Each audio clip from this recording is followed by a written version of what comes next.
Tardes, queridos amigos. Aquí nos encontramos nuevamente en este espacio para conversar, para compartir, para disfrutar de una agradable conversación acerca de las cosas importantes de la vida que hacen que nosotros podamos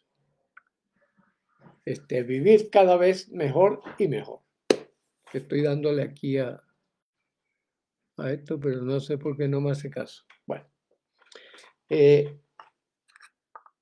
y para el día de hoy tenemos un tema que es bien interesante, que es cómo ha evolucionado el pensamiento humano y hacia dónde ha evolucionado el pensamiento humano. Básicamente, las maneras de pensar, las maneras de razonar. ¿Mm? Por eso lo titulamos Lo que no nos dijo Nikola Tesla, ¿no? En el sentido siguiente, ¿no? El pensamiento occidental, fundamentalmente, ¿verdad? Este lado del planeta, ¿no? Aun cuando ahora tenemos grandes acercamientos, pero lo cierto es que todavía tenemos como dos modos de pensar que ahora los entendemos como complementarios, que los entendemos como que si casamos los dos, pues vamos a tener un mayor rendimiento todavía.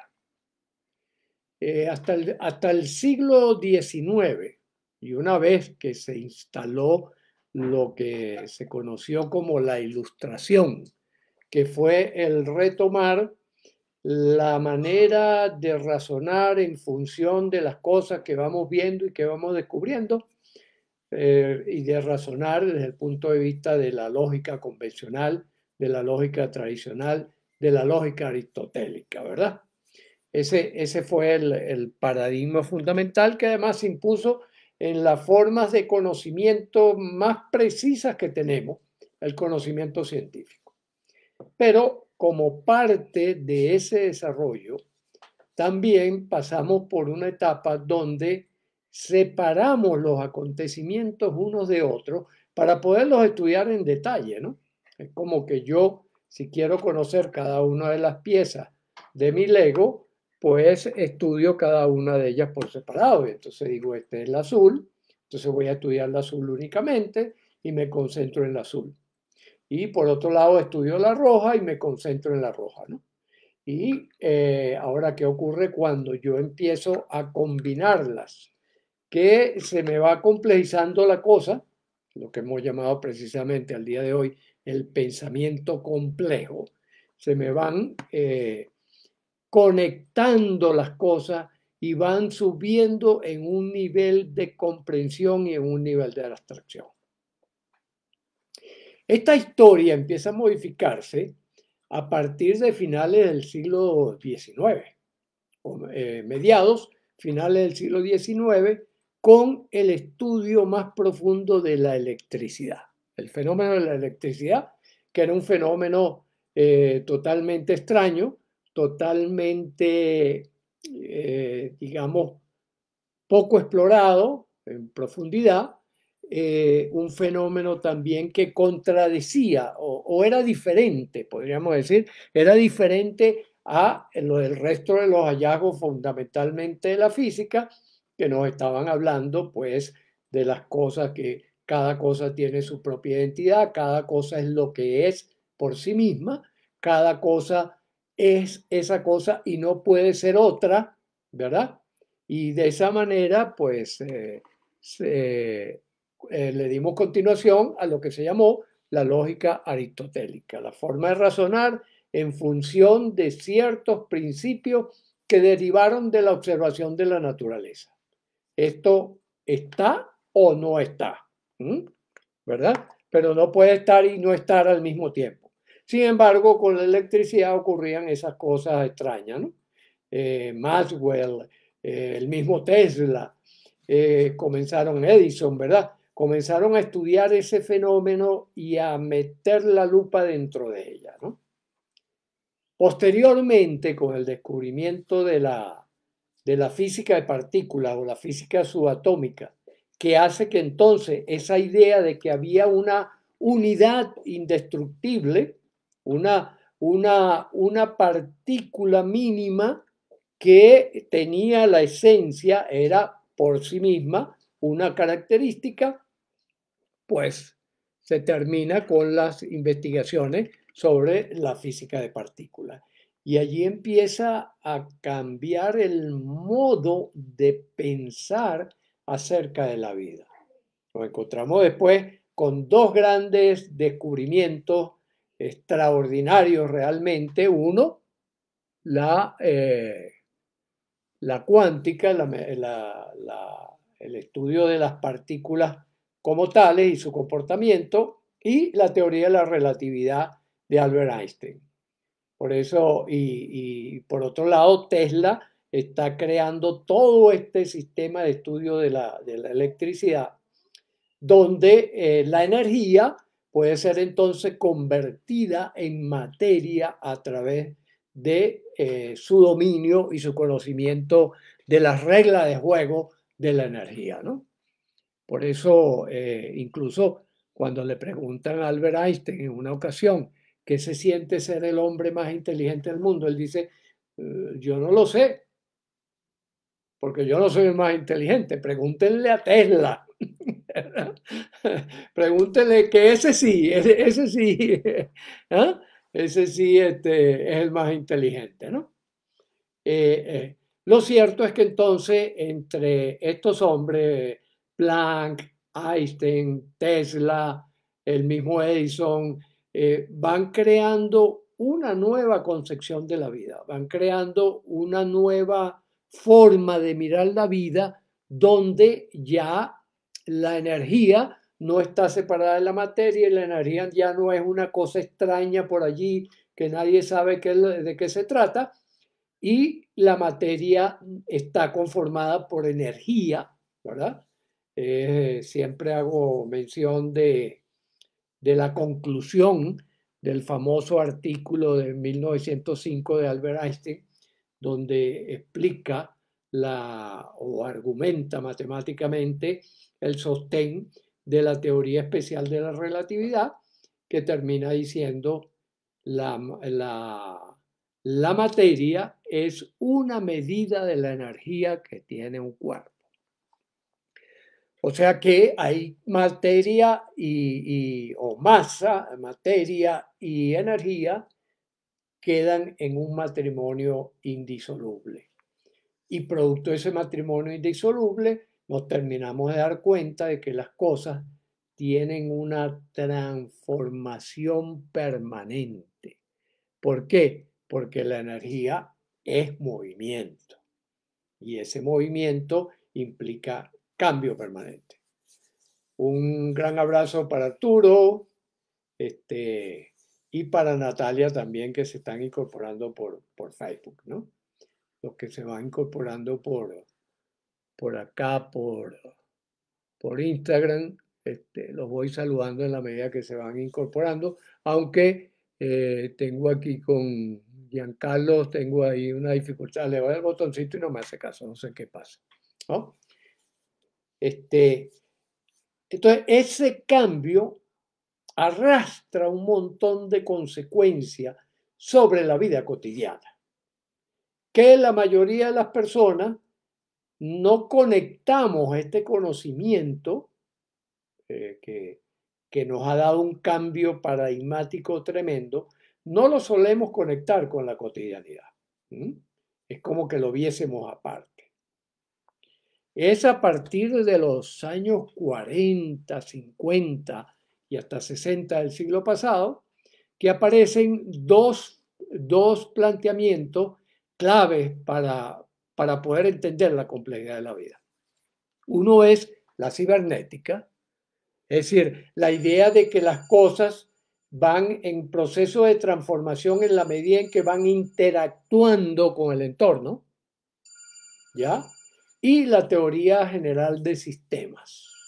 Entonces lo debemos por una parte a Norbert Wiener en cuanto a la cibernética, que es quien introduce el término y lo describe, sobre todo para explicar el funcionamiento del cerebro humano. Ojo, para explicar el funcionamiento del cerebro humano.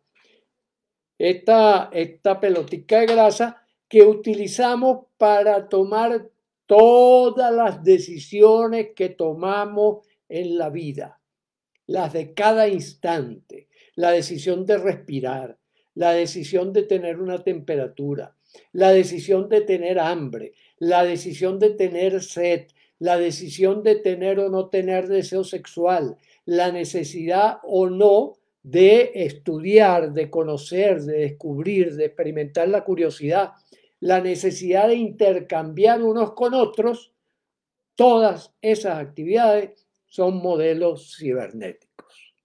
Si le ponemos la mirada desde el punto de vista de la matemática y desde el punto de vista de las reglas de juego de movimiento, todo nuestro proceder obedece a los principios y a las leyes de la cibernética.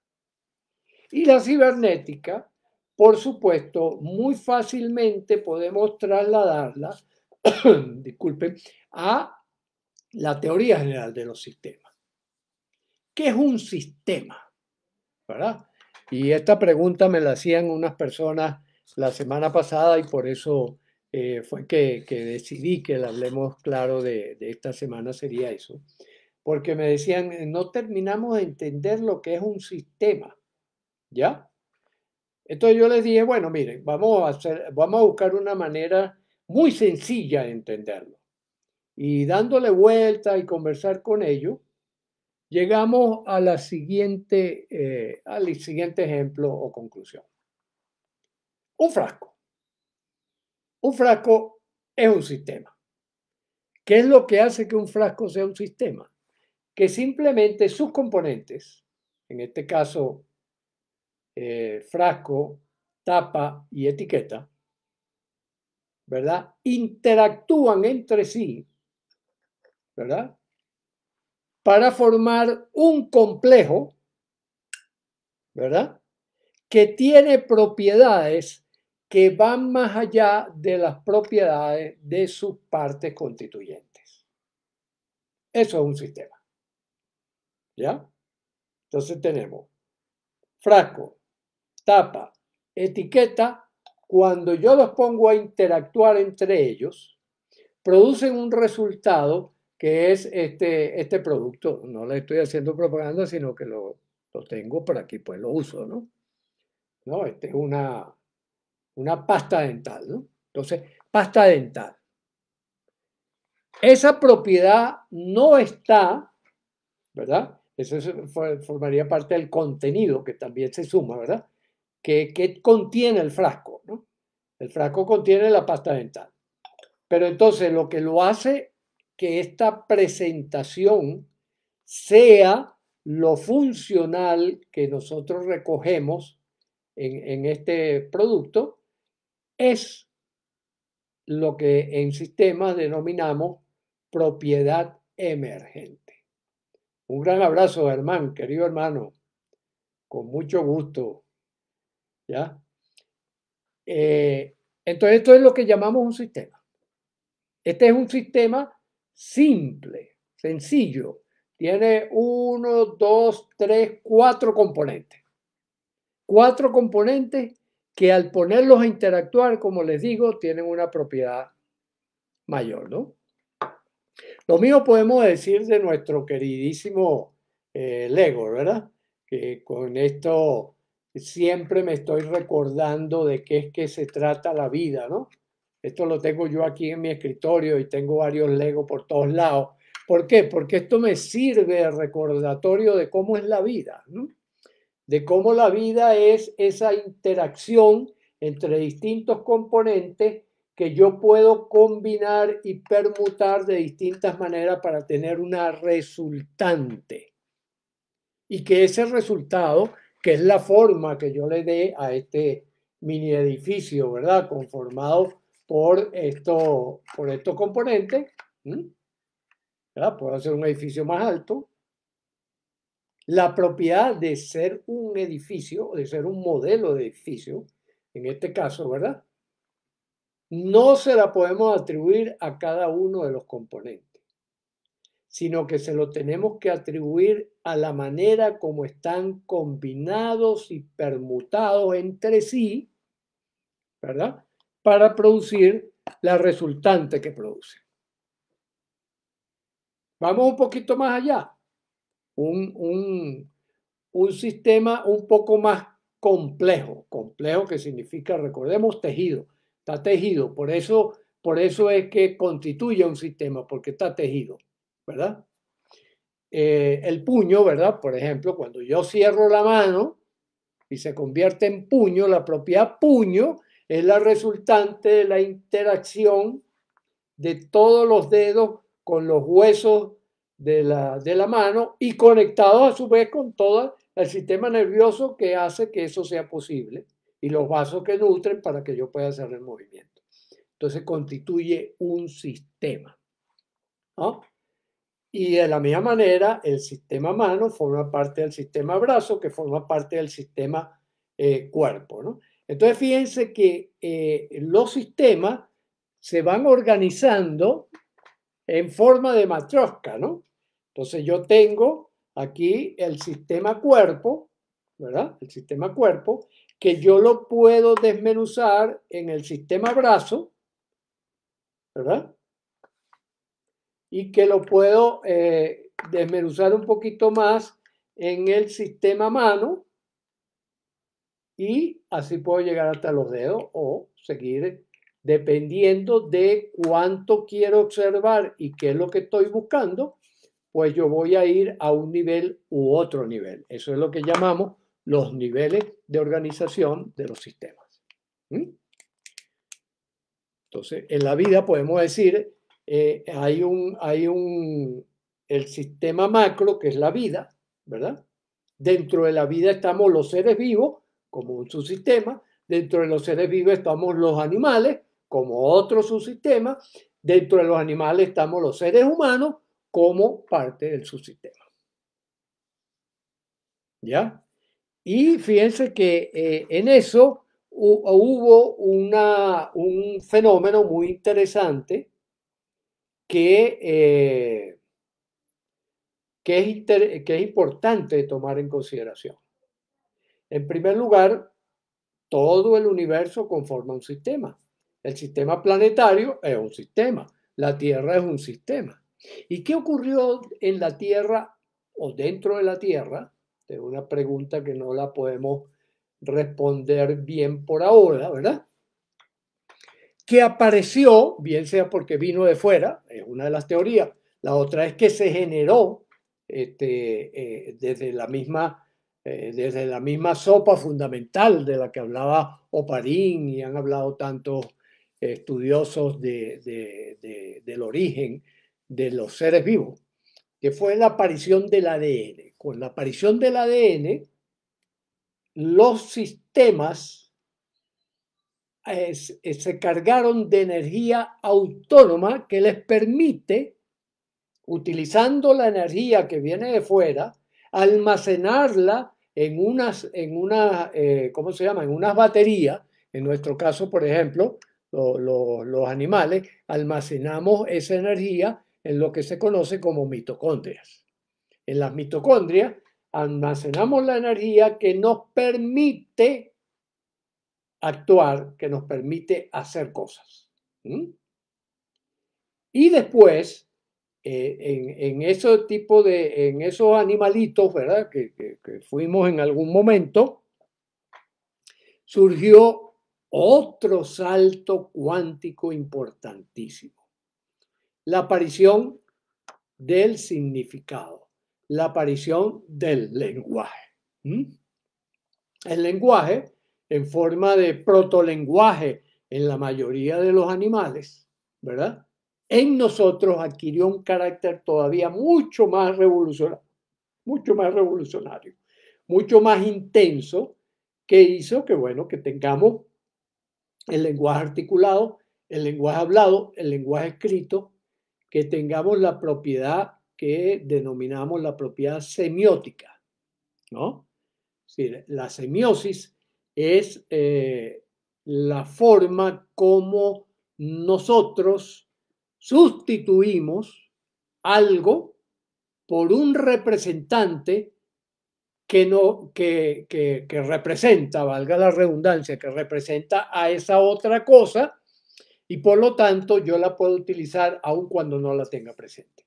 Ese es el gran avance del lenguaje. ¿Qué quiero decir con esto? Que yo puedo decir matrioshka y ya ustedes saben que yo estoy aludiendo a esto. Yo lo puedo mostrar, en cuyo caso estoy haciendo una comunicación inmediata, estoy mostrando la matrioshka, ¿verdad?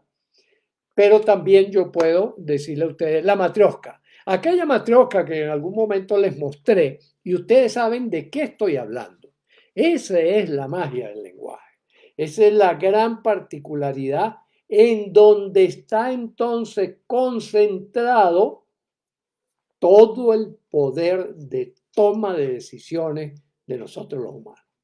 Y este es el aspecto que quiero rescatar fundamentalmente, ¿no? El aspecto que quiero rescatar es que nosotros, como decía acertadamente Humberto Maturana, vivimos en el lenguaje. Somos seres lingüísticos y que es a través de ese lenguaje que nos expresamos, que convivimos, que podemos incluso sobrevivir. Gracias a ese lenguaje es que nosotros podemos hacer todas esas cosas, apoyado por otro rasgo biológico interesantísimo, en el caso de nosotros los humanos, que es esta maravilla de la ingeniería biológica.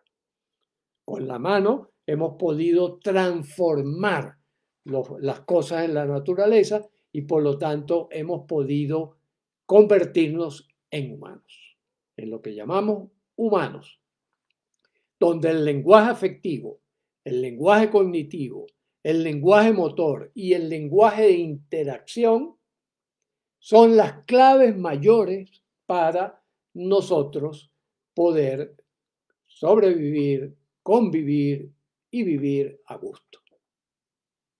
¿Ya?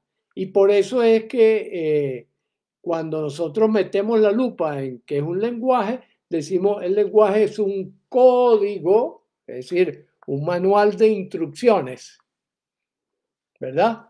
Armado de signos, de ese representante de la otra cosa, armado de esos signos, armado de esos elementos que nos sirven para avanzar en la vida. Y eso por eso es que decimos que en la raíz de todo nuestro proceder están los actos semióticos, los actos, digamos, de sentido y significado de lo que nosotros vamos procediendo. Y, por supuesto, esto nos lleva a la concepción, por una parte, de la complejidad, de entender que se trata de una estructura compleja, pero que nosotros podemos simplificar y ponerla a disposición de nosotros para proceder de la mejor manera posible. Y esa es la función de Hablemos Claro y esa es la función que estamos desarrollando a través del Colegio Neurocódex para brindar a las personas la maravillosa oportunidad y posibilidad que nos brindan toda esta serie de genios que a lo largo de la historia nos han permitido poner granitos de arena para llegar hasta donde estamos y que siguen poniendo granos de arena, miles de investigaciones, millones de investigaciones que se están haciendo en el mundo actualmente por gente muy inteligente, por gente muy capaz y muy trabajadora, para buscar cada vez mejores soluciones a este espacio de vivir, a esta oportunidad maravillosa de estar en esta pasantía que no sabemos cuánto va a durar. Así que, queridos amigos, esa es un poco la idea de hoy, presentar los sistemas como un modo de aproximación a la vida que nos brinda mucho más apertura, que nos brinda mucho más posibilidades, que nos brinda mucho más oportunidades de avanzar en la vida que la vieja lógica aristotélica que andaba por allí separando y picando y entendiendo que las cosas eran como eran y que no tenían más posibilidades. Con la teoría de los sistemas, que es lo que está sobre el tapete, que es lo que ha permitido el desarrollo de las computadoras, que es lo que ha permitido el desarrollo de los cohetes, que es lo que ha permitido el desarrollo de estos espacios, ¿verdad? De estos espacios donde nosotros, a pesar de que estemos en tiempo, circunstancia y lugares distintos, podemos estar en conexión y que además lo podemos ver cuando nosotros queramos, porque esto queda allí montado en ese espacio que llaman nube, que no es sino un sistema que nos brinda estas maravillosas oportunidades. Así que aprovechemos esta visión que nos ha hecho dar un salto maravilloso en la comprensión y en el dominio de cada una de nuestras decisiones en cualquier instante en que las estemos tomando.